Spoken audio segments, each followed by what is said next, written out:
Por quê? Ele consegue muitas das vezes sequestrar o consciente, subconsciente e inconsciente dentro da mente da pessoa. E essa pessoa não começa mais a agir como ela mesma. Ela começa o quê? A ter comportamentos que ela não tinha antes. O demônio, ele consegue acessar a mente dela, consegue se enraizar cada vez mais. E cada vez mais que ele se enraiza, ele se esconde nos órgãos, se esconde na alma, tá? Ele consegue se esconder ali. E muitas das vezes a pessoa acha que a vida dela não está dando certo por acaso. Só que é o demônio que está ali. Enquanto ele não sair, aí tem que saber como que ele entrou. Qual foi a brecha, a legalidade dada para ser quebrado e ser expulso. Aí tem que manifestar para sair. Na opressão, você orou, ele não manifesta. Ele só, às vezes a pessoa começa a tremer, você ora, expulsa ali aquela opressão e pronto. Na possessão, ele manifesta. Ele vem para fora. Na oposição maligna é o quê? O inimigo vem, ele escuta uma promessa que Deus tem para você. Tipo assim, eu tenho uma esposa para você abençoada. E aí ele escutou, ele traz uma mulher que é da igreja, mas não é de Deus. Por quê? Essa mulher, ela tá com a vida toda errada, mas tá dentro da igreja. E aí o homem lá fica todo animado, Senhor, muito obrigada, varoa que o Senhor me prometeu. E ele não ora confirmando, por causa da pressa. Ele não tem ali uma paciência de esperar. Ele não pede confirmação a Deus e ele aceita o plano que o demônio teve para ele. Então, esse demônio, ele vai fazer de tudo para a promessa não chegar até você. Ele vai fazer de tudo para te enganar, para trazer algo muito parecido. Vai tentar impedir. Isso. Vai tentar impedir de tudo. Nesse caso aqui, vai tentar mesmo, você que tem que estar vigilante e em oração. A pessoa tem que orar e tem que até fazer campanha, né? Pode fazer campanha de madrugadas no monte para sair essa oposição. Ela tem que manter a constância. Então, quando eu queria discernimento, eu comecei a pedir para Deus, Senhor, me dá discernimento. Eu comecei a jejuar e a orar pedindo discernimento. Porque eu tinha ganhado a visão aberta, eu conseguia ver o mundo espiritual, mas não conseguia discernir o que estava acontecendo. O discernimento é extremamente importante, porque às vezes você entra num ambiente. Quando a pessoa ganha discernimento, geralmente os sentidos dela espirituais se abrem. Então, a pessoa que chegou num ambiente e sentiu o cheiro de cigarro, cheiro de bebida, sem ter ninguém ali fumando ou bebendo, ela pode discernir o quê? Tem demônio aqui no ambiente. Só que não é o dom de discernimento. É os sentidos espirituais dessa pessoa que foram abertos, através desse dom. Então, esse dom é de extrema importância, porque se alguém vier falar para você uma profecia e não for de Deus, na hora o Espírito Santo vai falar, não sou eu. Você é como uma anteninha no mundo espiritual, de alerta. Deus, ele te ensina coisas que você não sabe, através desse dom. E quem dá esse dom, como que eu ganhei ele, foi o Espírito Santo que ativou em mim. O Espírito Santo pede para o Espírito Santo ativar esse dom e ler a Bíblia, porque a leitura da Bíblia, ela ativa o discernimento. Ela dá discernimento. É lendo a Bíblia que ganha esse dom. E pedindo ao Espírito Santo. Então, tem pessoas que chegam para mim, principalmente mulheres, né? Irmã, eu me casei, julgo desigual, meu esposo me trata mal, eu tô muito cansada. Por quê? No namoro já teve sinais.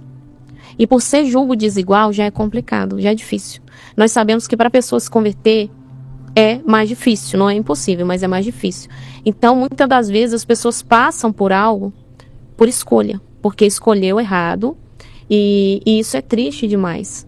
Porque essa pessoa, ela não pediu discernimento, às vezes ela nem era ainda da igreja, né, para orar para Deus confirmar. Ou essa pessoa já era da igreja e ela insistiu nesse relacionamento, sabendo, assim, dos sinais de como a pessoa era antes. Porque dá para saber como a pessoa é quando a gente está conhecendo ela. Então, assim, às vezes a pessoa quer muito um trabalho, mas Deus não tem aquele trabalho ali para ela. Ela vai teimar com Deus, ela vai naquele trabalho.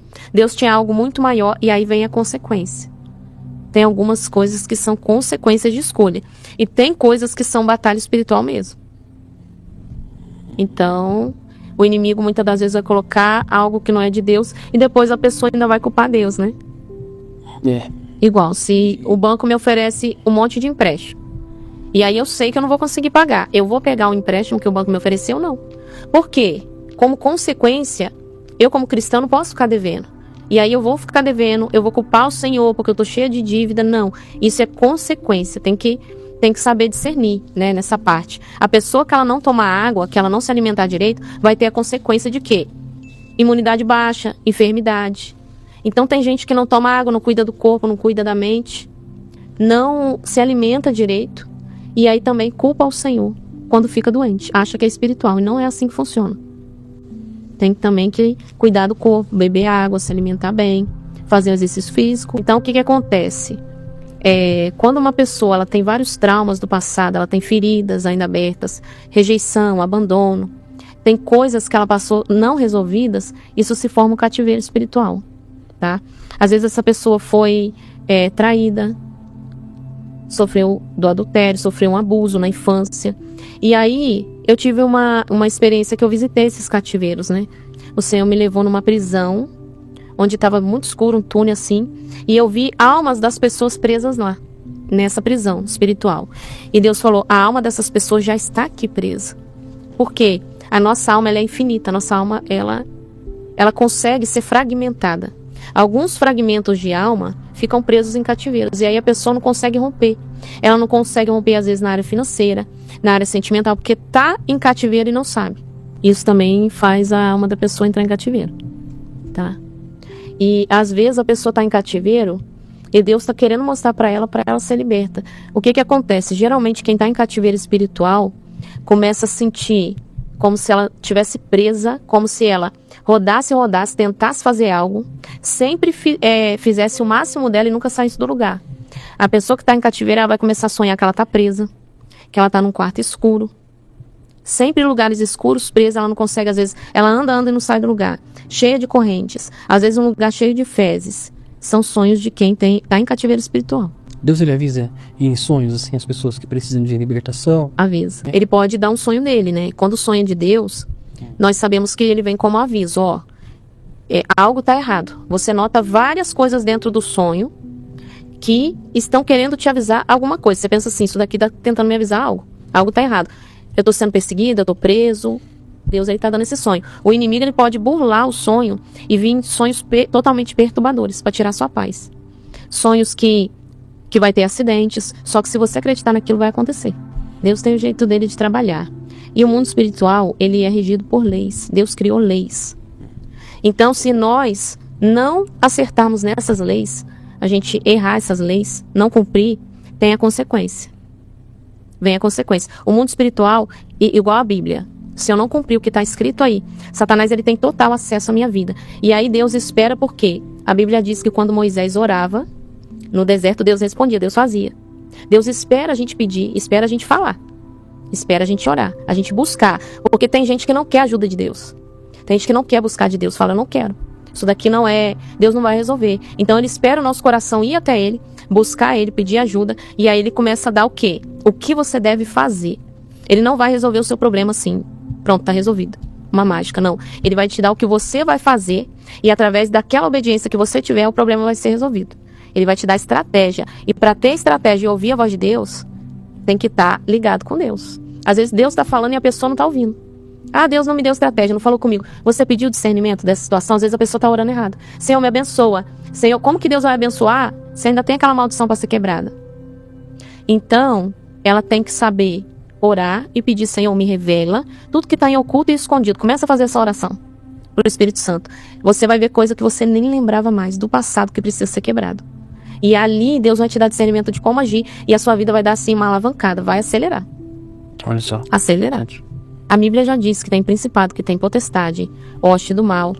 A Bíblia diz em 1 Coríntios que as nossas armas não são carnais, mas espirituais em Deus para vencer o poder das trevas. Então, assim, às vezes nós precisamos de armas espirituais, que é o discernimento que você falou, que é a oração, que é o jejum. Tá ali, às vezes, escrito de uma maneira que a pessoa não entende, porque a Bíblia é uma revelação. Nem todos vão entender. Deus revela para quem Ele quer. Não é para todos entenderem. Tá? Alguns vão ler e não vão entender. Aí de tanta pessoa começar a ler, daqui a pouco ela começa a entender, porque o Espírito Santo começa a revelar. Então o que acontece? Quando eu sei o que Jesus ensinou e eu coloco em prática, Ele ensinou o jejum, Ele ensinou a oração, Ele ensinou a buscar, Ele ia no monte buscar a Deus, e tem gente que anula isso, fala que não precisa, entende? Esse é o problema. O perigo disso aí é que primeiro o homem vai se achar autossuficiente, né? Nós não somos autossuficientes, a gente depende totalmente do nosso Deus. E o mundo espiritual, ele não respeita autoconhecimento. A pessoa pode sim se conhecer, a pessoa pode sim mudar a mentalidade, porque às vezes para prosperar, Ela tem que ter uma mente próspera. Às vezes Deus quer prosperar a pessoa, ela tem uma mente escassa. Então a prosperidade não chega. Tem que ter uma mudança de mentalidade, tem que sim, mas tem que ter muito cuidado com esse nível de autoconhecimento. A gente não pode sair da palavra de Deus. Se saiu da palavra, aí é perigoso. Porque aí a gente não passa mais a depender do Senhor, e sim de nós mesmos. Mas o que as pessoas não entendem é, a libertação ela não acontece em uma oração. Eu vou entrar na mentoria, eu vou sair liberta. Não é assim. A libertação é algo complexo, e a libertação é um processo que acontece. Então essa pessoa ela vai ter que querer muito ser liberta, muito. Porque após a oração de libertação, tudo piora. Essa pessoa começa a sentir mais opressão, porque os demônios que saíram começam a oprimir ela. Durante um mês eles vão lutar para voltar. E essa pessoa vai ter que o quê? Se encher do Espírito Santo, se encher da palavra. A casa não vai poder ficar vazia. Então, muitas das vezes a pessoa quer a libertação, consegue. E aí para. A pessoa vai e abaixa a frequência dela de busca e volta tudo de novo, só que até pior. E para a pessoa querer uma libertação completa, ela precisa se comprometer, precisa buscar. Tem libertação que dura 7 anos, 6 anos. Casos de esquizofrenia, casos de narcisismo, anos de renúncia, de jejum, oração e busca sem parar. E a constância não é fácil manter no caso desse. Nesse caso, o demônio já roubou ali a consciência da pessoa. Ele já roubou, totalmente. Já enraizou. E tem legiões ali, e mais legiões. Como que você vê isso, essa ação do inimigo? Eu vejo pessoas buscando tudo aquilo que não edifica. Pessoas buscando aquilo que não era para buscar. E o que é para buscar, elas não buscam. No meio cristão que eu tô falando, tá? As pessoas não se posicionam. Aí, o que acontece? Fica em rede social, fica vendo coisa que não edifica o dia todo. E aquele lixo, aquelas informações desnecessárias, entra ali na pessoa e ela fica o quê? Ansiosa, triste, frustrada. Ela começa a buscar carro, ela começa a buscar casa, ela começa a buscar no filho, ela começa a buscar no dinheiro e ela não acha. Por quê? Ela só vai ter a paz que excede todo entendimento quando ela começar a buscar a presença do Senhor. Pode buscar na casa, pode buscar no carro, pode buscar no dinheiro. Se essa pessoa for milionária e não tiver a presença de Deus, ela vai ser ansiosa, ela vai ser depressiva, ela vai ter síndrome do pânico muitas das vezes. Então, é a busca pela felicidade em coisas materiais. Isso que tem acontecido. As pessoas estão tão aceleradas buscando dinheiro que elas não têm um tempo para parar para aproveitar o filho, aproveitar o esposo, aproveitar a família. E aí o tempo está correndo demais, ela não tem tempo para nada. É verdade. É um aceleramento, né? Em busca de coisas. Tem um estilo de vida que está surgindo. Eu até esqueci o nome. É um estilo onde você só busca o necessário. Tem um nome que dá agora, não é clean, é um... Eu vou procurar o nome aqui que se dá. É um estilo de vida muito interessante. Tem muitas pessoas que estão optando por esse estilo de vida de ter somente o necessário. Não ter uma casa muito grande, ter uma casa média ali, só para o suficiente. Não querer extrapolar muito na alimentação, ter só o suficiente ali. Ela não querer desejar coisas mais. Aí tem pessoas que estão optando por essa vida. Eu achei muito interessante. Interessante. Porque a gente quer mais. Por exemplo, aqui ó. Eu tenho aqui o meu celular aqui. Esse aqui é um iPhone 14 Pro Max. Pro Max. Já tenho qual? 15? 16, 17. As pessoas acabaram de comprar o 17, já estão querendo ver o 18. É uma busca constante por coisas materiais que deixa as pessoas ansiosas. E o inimigo ri, por quê? O mais valioso é a alma. Então. E as pessoas estão perdendo a alma. Eu tô aqui falando com você, eu tô ouvindo o demônio falar no meu ouvido. Cala a boca. Olha só. Olha só. Arrependido, em nome de Jesus. Tem muita gente que não vai conseguir ouvir isso daqui e vai ter que voltar ao programa para assistir. Porque é muito forte isso daqui. Tá? Pessoas que estão buscando coisas, dinheiro, desesperadamente, não vai ter felicidade nisso. Não adianta. Eu já atendi pessoas que têm bilhões na conta. Essas pessoas são totalmente, não tinha a presença de Deus. Enquanto não buscou a presença de Deus, não teve alegria, não teve. Não teve. Totalmente opressiva, totalmente depressiva, com opressão na mente, tristeza, sem saber por que veio no mundo. Olha, irmã, eu consigo comprar tudo que eu quero, tô frustrado. Eu falei, meu Deus, gente, como assim? Sabe? Então, enquanto o ser humano buscar coisas, e aí na hora que vê o filho tá com 20 anos de idade, não viu a criança andar, não viu a criança falar a primeira palavrinha, caiu o primeiro dentinho, coisas que o inimigo tá distorcendo os valores. O valor da família, o valor de passar um tempo, o que a gente mais pode dar de precioso para nossa família é o nosso tempo. E para Deus também. Então, o maior sacrifício que nós podemos fazer ao Senhor é dar o nosso tempo para Ele. Isso tem valor. A alma é o que mais tem valor. Tem muita gente perdendo a alma por causa de busca material. Bem, você mencionou sobre as pessoas estarem entregando o seu tempo para as redes sociais, né? E existe algo que me mexeu muito quando eu ouvi isso. As pessoas assistem o Crente Podcast, sabe que a gente traz aqui assuntos sobre assuntos espirituais, né? Para que as pessoas saibam vencer. Muitas pessoas são edificadas. Porém, eu vou repetir isso, eu já disse isso aqui, eu vou repetir hoje e todas as vezes for necessária. Eu vi no YouTube um podcast aí, aonde eles transmitem mensagens do Reino das Trevas. E no meio do podcast uma irmã, ai, misericórdia, irmã. Uma satanista se manifestou no meio do podcast, uma entidade manifestou nela. Nossa. E trouxe uma mensagem para as pessoas. Ela se manifestou no meio do podcast. Eu tenho esse vídeo. Eu vou procurar esse vídeo, eu vou postar no meu Instagram. Eu vou procurar esse vídeo. Eu tinha perdido ele, mas eu enviei pra alguém. Eu vou pegar esse vídeo e vou postar lá. Viu pra você?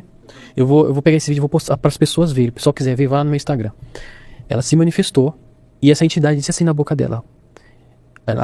Você viu que essa entidade olhava assim tal e falava assim para as pessoas que estavam assim, cumprimentava as pessoas que estavam no podcast e falava assim: há muito tempo eu não imaginava que isso aqui seria possível.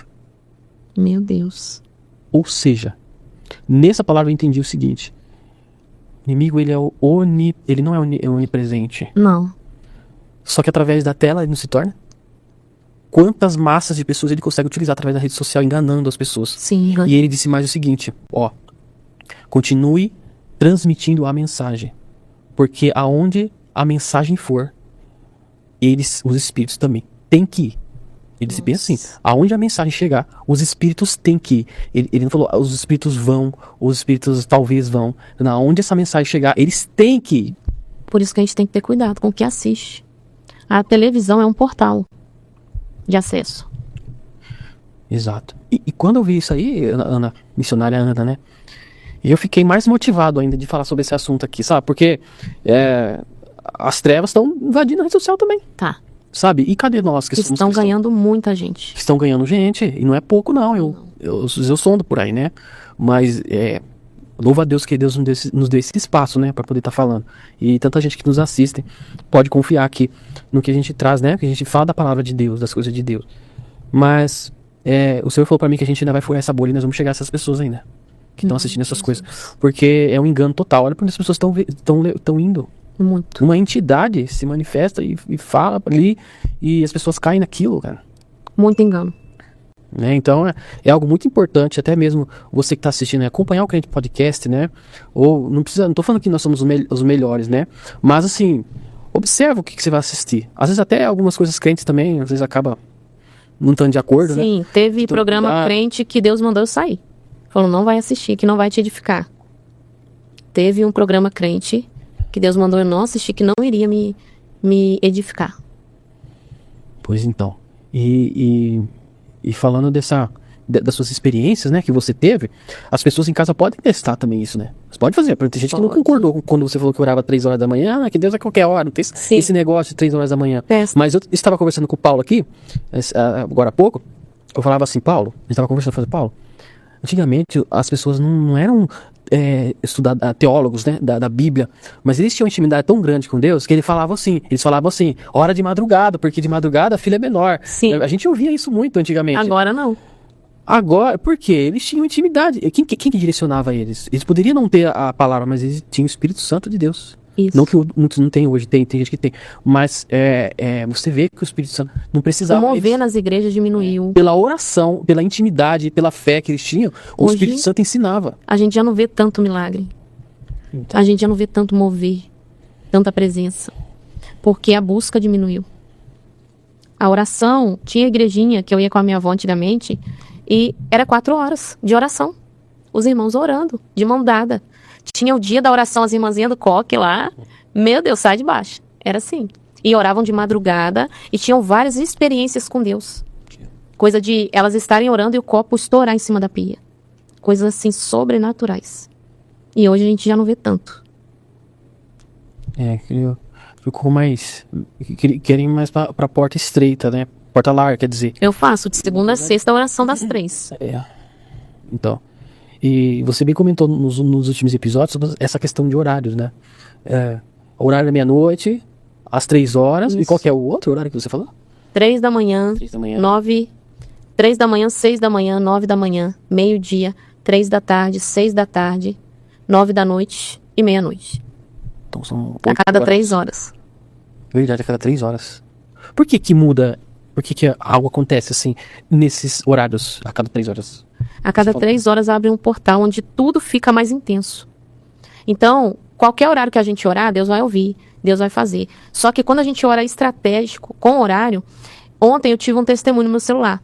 Uma moça que assistiu o podcast, ela estava com 31 semanas de gravidez, e aí a bolsa dela tá normal, só que ela começou a ter contração.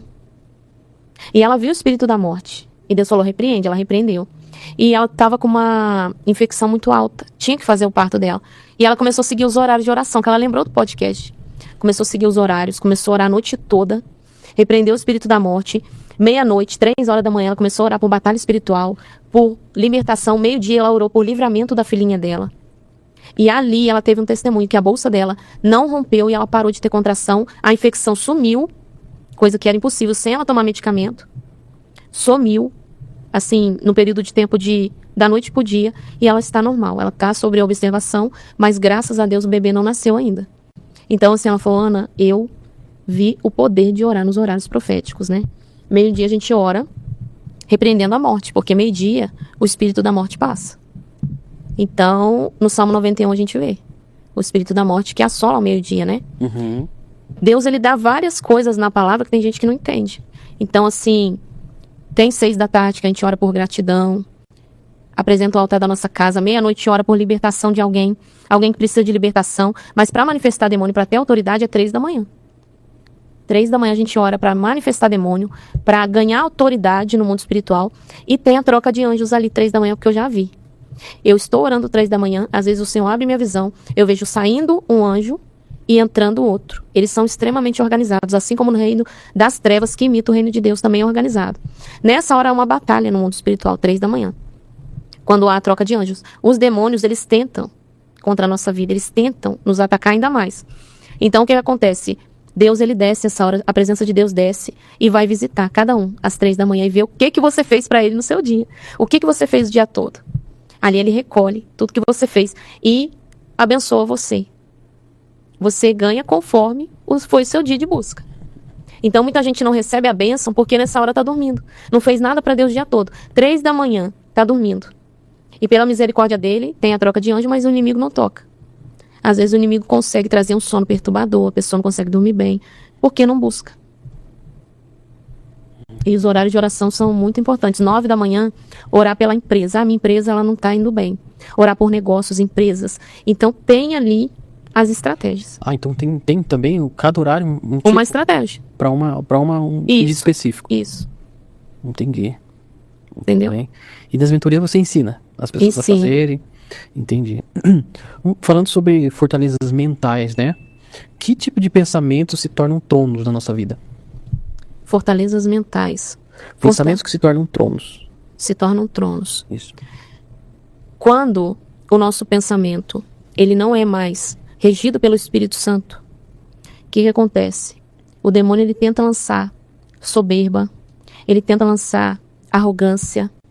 Às vezes a pessoa, ela tem muito dinheiro, ela começa a achar que o dinheiro dela compra tudo. Então ela começa a achar que o valor está no dinheiro. E o valor não está no que a gente tem. Esse pensamento dela é um exemplo. Ele vai virar um trono. O trono da idolatria ao dinheiro. Entende? Então a cabeça dela, a mente dela vai estar cativa. Quando essa pessoa, ela começa a ter muita imoralidade sexual. E aí o pensamento dela é contaminado. Essa pessoa, ela vai ter um trono de moralidade no pensamento dela. O pensamento dela vai estar cativo.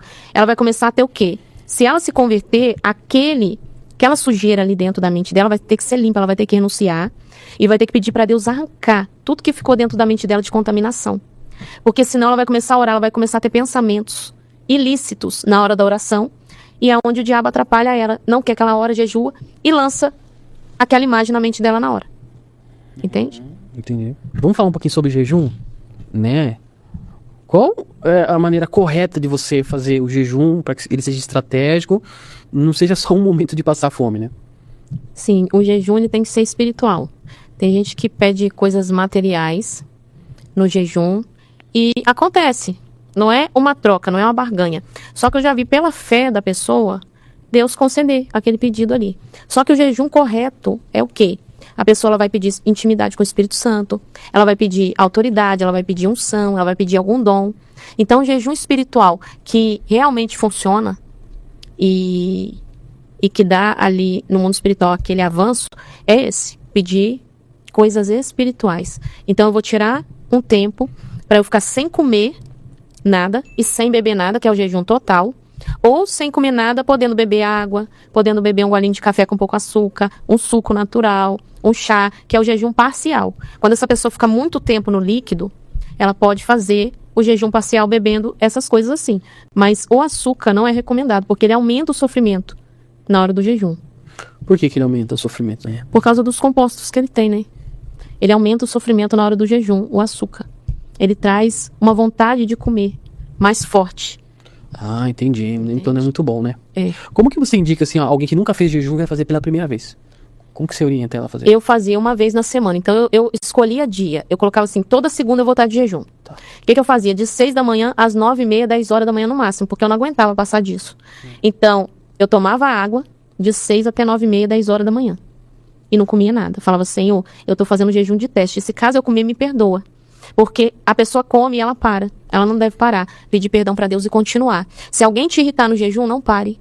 Peça perdão para Deus e continua. Porque a estratégia do inimigo é te paralisar.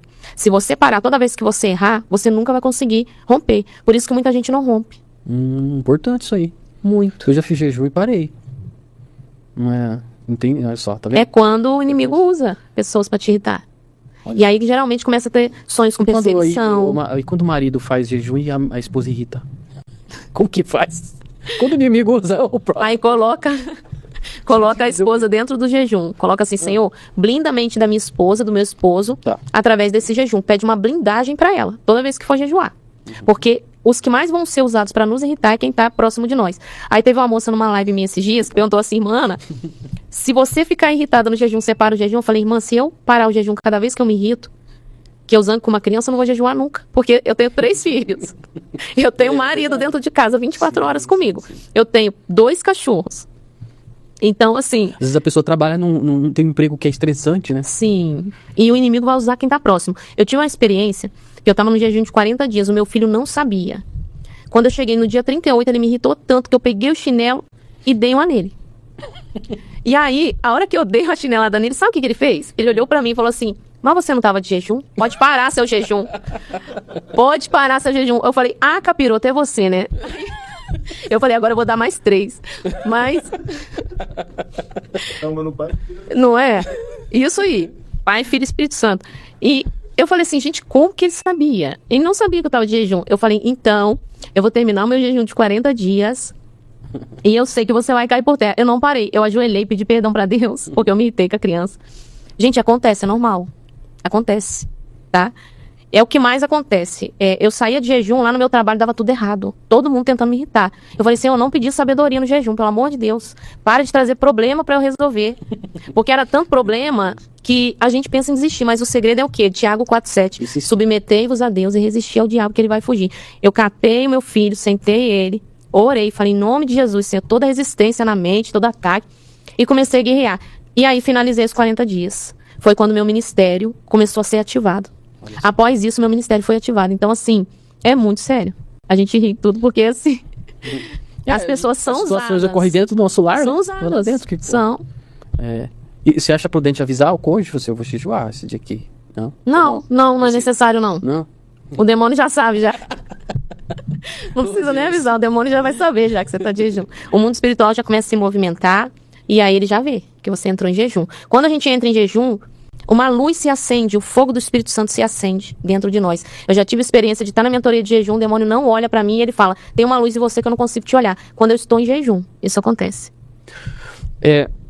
Missionária, o que você aconselha às pessoas antes de fazer o jejum ali no ambiente da casa dela, assim, o que ela precisa mudar, o que ela precisa melhorar ali, né? Antes de começar um propósito, Sim, colocar a casa em ordem. sim. Antes de Deus prosperar alguém, primeira coisa que ele vai fazer, orientar a pessoa